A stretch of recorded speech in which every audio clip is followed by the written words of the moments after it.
Assalamualaikum. Welcome to Zeus Pepper Candy.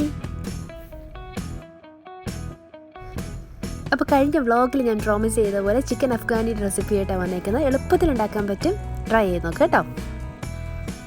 അപ്പോൾ ഇതിനായിട്ട് ഞാനൊരു 1/4 കപ്പ് കാഷ്നട്ട്സ് എടുത്തിട്ടുണ്ട്. ഇതൊരു ചെറിയ ചൂടുവെള്ളത്തിൽ ഒന്ന് സോക്ക് ചെയ്ത് വെക്കാം. എന്നിട്ടൊരു 15 മിനിറ്റ് കഴിയുമ്പോൾ ഇതൊന്ന് അരച്ച് മാറ്റി വയ്ക്കാം കേട്ടോ. ഇനി ഒരു ചെറിയ സവോള അല്ലെങ്കിൽ ഒരു വലിയ സവോളയുടെ പകുതി,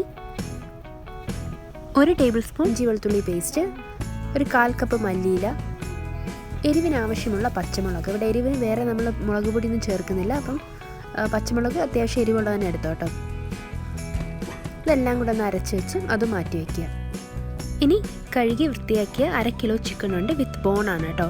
അത്യാവശ്യം വലിയ പീസായിട്ട് തന്നെ കട്ട് ചെയ്യുന്നത് നല്ലത്. അതിലേക്ക് നമുക്കൊരു 1/4 കപ്പ് തൈര്, കുരുമുളക് പൊടി, ആവശ്യത്തിന് ഉപ്പ്, ഗരം മസാല, ചാട്ട് മസാല, കസൂരി മേത്തി ഒന്ന് കൈ കൊണ്ടിങ്ങനെ പൊടിച്ചിടുക. പിന്നെ അരമുറി നാരങ്ങയുടെ നീര്, അത് ഓപ്ഷണലാണ്. തൈരിന് അത്യാവശ്യം പുളി ഉണ്ടെങ്കിൽ ഈ നാരങ്ങ നീര് ചേർക്കണ്ട കേട്ടോ. ഇതെല്ലാം നന്നായിട്ടൊന്ന് ചിക്കനിലേക്ക് മിക്സ് ചെയ്ത് കൊടുക്കുക. ഇനി ഇതിനകത്തേക്ക് നമ്മൾ നേരത്തെ അരച്ച് വെച്ചിരിക്കുന്ന മല്ലിയില, പച്ചമുളക്, ഉള്ളിയുടെ ആ ഒരു മിശ്രിതവും പിന്നെ നമ്മുടെ കാഷ്യൂ പേസ്റ്റും കൂടെ ഇതിനകത്തേക്ക് ചേർത്ത് കൊടുക്കുന്നുണ്ട്. എന്നിട്ട് നമ്മൾ ചിക്കനിലേക്ക് ഈ മസാല എല്ലാം ഒന്ന് ഇളക്കി 1 മണിക്കൂറെങ്കിലും മിനിമം വെക്കണം. എത്രയും കൂടുതൽ വയ്ക്കാവോ അത്രയും നല്ലത്. കാര്യം നമ്മൾ വേറെ മസാലകളൊന്നും ആഡ് ചെയ്യാത്തതുകൊണ്ട് ചിക്കൻ നല്ല സോഫ്റ്റ് ആവാനും ചിക്കൻ്റെ ഉള്ളിലേക്ക് മല്ലിയിലയുടെയൊക്കെ ഫ്ലേവർ ഒന്ന് ഇറങ്ങി ചെല്ലാനും എത്രയും കൂടുതൽ നേരം വെക്കുന്നത് അത്രയും നല്ലത്. ഇനി 2 ടേബിൾ സ്പൂൺ സൺഫ്ലവർ ഓയിൽ, അതല്ലെങ്കിൽ ബട്ടർ ആയാലും മതി. പക്ഷേ ബട്ടറിന് കുറേയും കൂടെ ഫ്ലേവർ കൂടുതലായിരിക്കും. അത് ഇഷ്ടമുള്ളവർക്ക് അതെടുക്കാം. ഞാനിവിടെ സൺഫ്ലവർ ഓയിലാണ് എടുത്തേക്കുന്നത്. നമുക്ക് ഈ ചിക്കൻ എല്ലാം ഒന്ന് ഡ്രെയിൻ ചെയ്തിട്ടൊന്ന് ഗ്രില്ല് ചെയ്തെടുക്കണം. ഞാനിവിടെ ഡ്രെയിൻ ചെയ്തിട്ടില്ല കേട്ടോ. അപ്പോൾ അത് കാരണം കുറച്ച് വെള്ളം ഇറങ്ങിയിട്ടുണ്ട് ചിക്കനിൽ നിന്ന്.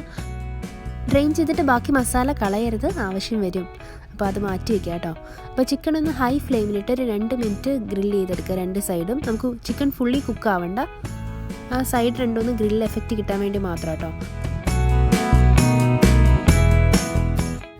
ഇനി തൈരിന് പുളി കൂടുതലാണ്, നമ്മൾ മാരിനേഷൻ ചെയ്യുന്ന സമയത്ത് തൈരിന് പുളി കൂടുതലാണെങ്കിൽ 1/4 കപ്പ് തൈര് ചേർക്കുന്നതിന് പകരം 2 ടേബിൾ സ്പൂൺ തൈരും 2 ടേബിൾ സ്പൂൺ ഫ്രഷ് ക്രീമും ചേർത്താലും മതി കേട്ടോ.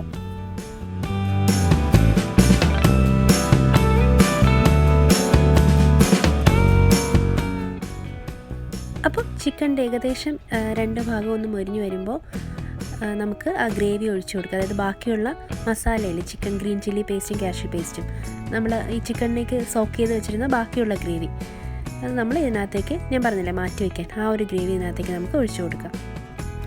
ഈ ഒരു സമയത്ത് ആവശ്യമുള്ള ഉപ്പ്, നമ്മൾ ഗ്രേവിയിൽ ആവശ്യമുള്ള ഉപ്പ് ചേർത്തിട്ട് നമുക്ക് ചിക്കൻ നന്നായി കുക്ക് ചെയ്ത് എടുക്കുക. എന്നിട്ട് അടച്ചു വെച്ച് തന്നെ കുക്ക് ചെയ്യുക.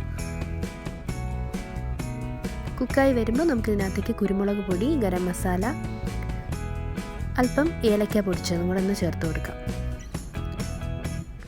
ഇനി എരിവ് കുറവാണെന്ന് തോന്നുന്നെങ്കിൽ പച്ചമുളകൊന്ന് 2ആയിട്ട് സ്പ്ലിറ്റ് ചെയ്ത് ഇതിനകത്തേക്ക് ഇട്ട് കൊടുക്കുക കേട്ടോ. എനിക്ക് എരിവ് കുറവായിട്ടാണ് തോന്നുന്നത്. നമ്മളെ വീട്ടിൽ പൊതുവേ സ്പൈസി ഫുഡാണ് ഇഷ്ടം, പക്ഷേ മക്കൾക്കെല്ലാം ഭയങ്കരമായിട്ട് ഇഷ്ടപ്പെട്ടു. അപ്പോൾ എരിവ് കുറവാണെങ്കിൽ നമുക്ക് പച്ചമുളക് കട്ട് ചെയ്തിട്ട് കൊടുക്കാം. 2 ടേബിൾ സ്പൂൺ ഫ്രഷ് ക്രീമും കൂടെ ചേർത്ത് അല്പം മല്ലിയിലയും കൂടെ ചേർത്തിട്ട് നമുക്ക് സ്റ്റവ് ഓഫ് ചെയ്യാം. ഇനി ഗ്രേവി ഒത്തിരി തിക്കായിട്ട് ആവശ്യമെങ്കിൽ, അതായത് സെമി തിക്ക് ഗ്രേവിയാണ് ആവശ്യമെങ്കിൽ കുറേയും കൂടെ നേരം സ്റ്റൗവിൽ വെച്ചൊന്ന് ഇവാപ്പറേറ്റ് ചെയ്തെടുത്താൽ മതി. അപ്പോൾ നമ്മുടെ അടിപൊളി ചിക്കൻ അഫ്ഗാനി ഇവിടെ റെഡി ആയിട്ടുണ്ട്. എല്ലാവരും ട്രൈ ചെയ്ത് നമുക്ക് ഇഷ്ടപ്പെടും. വീഡിയോ ഇഷ്ടമായെങ്കിൽ ലൈക്കും ഷെയറും കമൻറ്റും സബ്സ്ക്രിപ്ഷനും ഒന്നും മറക്കണ്ട. Thanks for watching. Seen and the video. By.